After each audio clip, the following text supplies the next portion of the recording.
Having lost my parents in a tragic accident and growing up in an orphanage, life seemed devoid of purpose, and the motivation to move forward was elusive.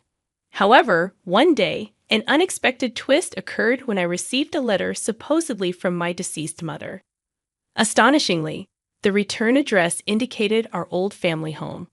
The notion of this reality was almost too surreal to comprehend, but curiosity and a glimmer of hope prompted me to visit the address mentioned in the letter. As I approached our old home, memories flooded back, accompanied by an overwhelming sense of fear. Opting for caution, I decided to observe from the backyard first. Peering through, I identified a middle-aged couple residing there. Squinting for a closer look, I debated whether to retreat quietly if their faces remained unfamiliar. However, to my astonishment, I recognized them, my dad and mom. The unexpected turn of events left me dumbstruck. My name is Katie Anderson, and I had been placed in an orphanage at the age of 10, leaving 2 years ago. Now, juggling several part-time jobs, I lived alone in a modest apartment in New York City.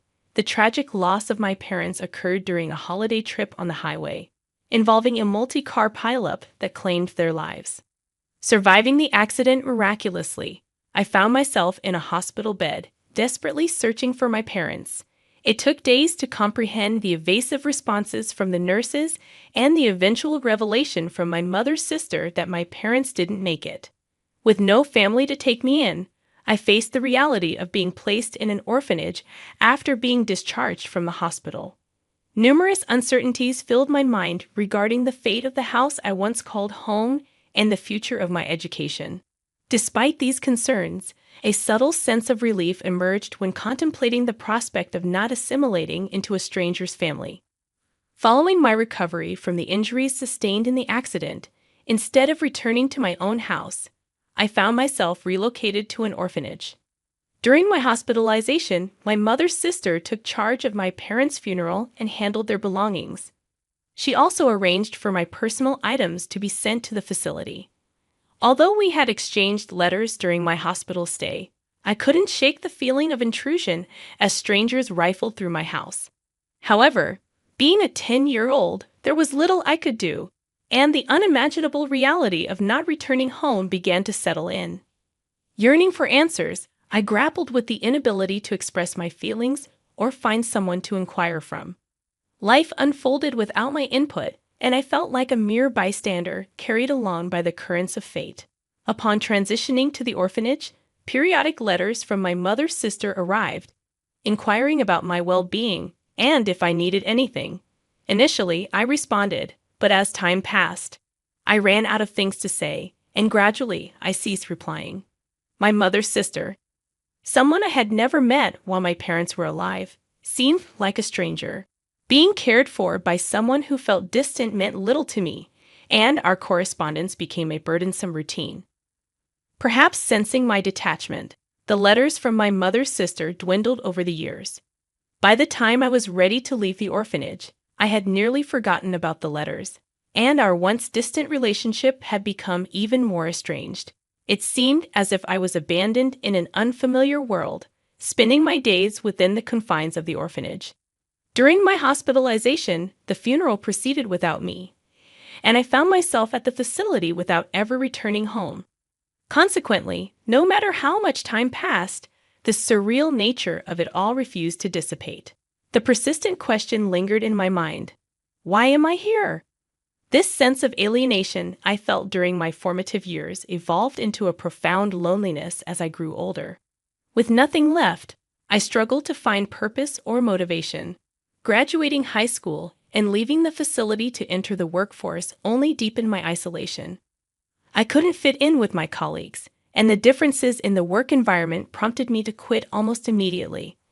Subsequently, I hopped from one job to another, always feeling out of place, and none of the positions endured. The time it took to secure a new job increased, and my limited savings rapidly dwindled. Barely scraping by with day labor jobs, I often contemplated the meaning of living in such profound loneliness. The idea of leaving my apartment and living on the streets crossed my mind multiple times, but I always hesitated, knowing that such a decision would devastate my parents if they were aware. One exhausting day in the monotony of my routine, I received a call notifying me that a letter addressed to me had arrived at the orphanage where I once resided. Out of guilt for my quick job changes, I had been avoiding any association with the facility and planned to have them discard the letter without reading it. However, the moment I learned who sent it, I felt a shock akin to being hit with a hammer. Astoundingly, the letter was from my mother, whom I believed had died in an accident when I was 10. Overwhelmed by conflicting emotions, I immediately headed to the facility to retrieve the letter. My mind was in turmoil since that unexpected call, as the fact of my parents' supposed demise at the age of 10 remained an unchangeable truth. Despite my efforts to ground myself and face reality, the impossible hope that there might be a mistake with the letter persisted against my better judgment. If my mother was truly alive, why had she left me in the facility all these years? What was her purpose in sending a letter now, after such a prolonged absence? As the train rocked me on my way to the facility, these questions plagued my mind, but I couldn't find any satisfactory answers or sort out my emotions until the very end. Joy, doubt, anger, and sadness swirled in my head, creating a chaotic mix of emotions. By the time I arrived at the facility after an hour-long journey, my mind was blank from overthinking. I muttered to myself, trying to reassure and prepare myself for whatever lay ahead. When I collected the letter from the office, I stared intently at the familiar handwriting on the envelope, confirming it was indeed my late mother's. With trepidation, I opened the envelope to find 3 letters adorned with illustrations of a character I cherished at the age of 10. The first letter, addressed to Katie on her 20th birthday, unfolded with the soft, somewhat curly handwriting of my mother, evoking aching nostalgia and welling tears. The letters overflowed with memories from my birth until age 10, along with my mother's hopes and imaginings of how I might grow in the next decade. It was unmistakably her. Trying not to get the letters wet from my tears, I looked up at the ceiling repeatedly, but the tears continued to flow, staining the paper. After reading the letters, I thanked the facility staff and promptly left, my mind still in turmoil and not in a state to talk to anyone.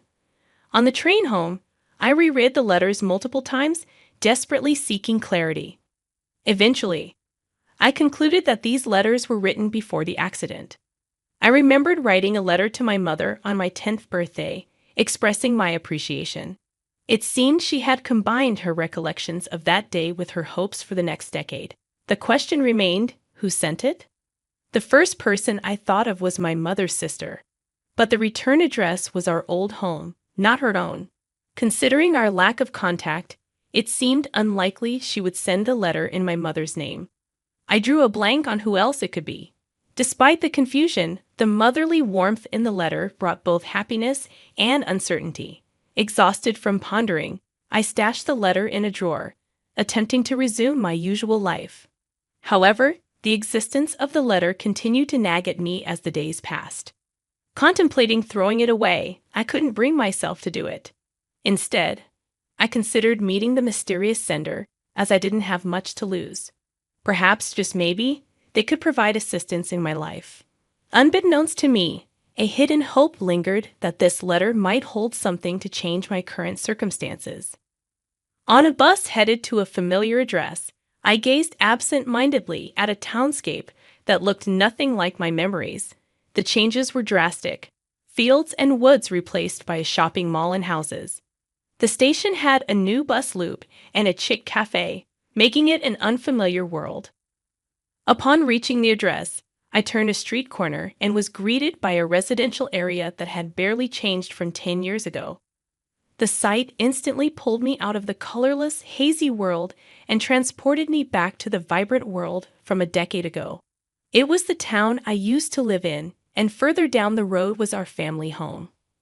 Without realizing it, I found myself running toward the house, filled with a peculiar sense of relief, like a school kid returning home or a long-lost child. At the end of my mad dash stood my beloved home, just as I remembered it. Indeed, the letter had been sent from this very place. However, when I reached the front of the house, I found myself unable to muster the courage to ring the doorbell. The fear of the unknown, not knowing what would happen next, held me back more than the desire to learn the truth. Contemplating my next move, I decided to discreetly scout out the backyard first. Feeling slightly uncomfortable, like a thief, I peeked into the garden. On the balcony, I observed a middle-aged couple preparing to sunbathe. The man appeared to be in a wheelchair. To ascertain if I knew them, I continued to discreetly observe, amidst their soft-spoken conversation. For a brief moment, the couple looked in my direction.